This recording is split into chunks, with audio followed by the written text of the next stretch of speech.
Sunday, September 15th, 2024. A living example. Read James 1:19 through 27. My dear brothers and sisters, take note of this. Everyone should be quick to listen, slow to speak, and slow to become angry. I received a note from the campus library stating that I had failed to return a book, one I had already returned.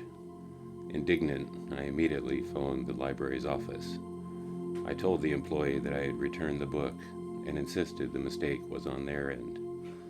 The longer we talked, the ruder I became.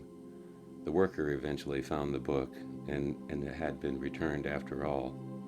I hung up the phone feeling victorious, but also a little guilty.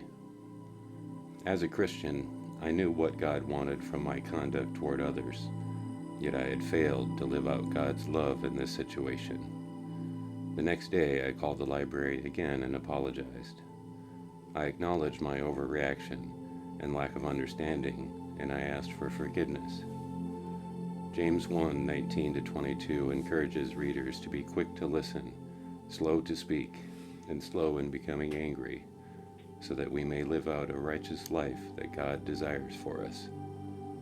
But in my first phone call with the university's library, I hadn't followed these instructions.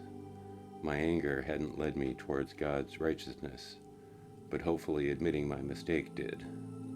Simply reading and knowing God's desires for us is insufficient. We must practice them as well. Dear Father, teach us to know your word and live it out, choosing to follow your way of righteousness over our own ways. Amen.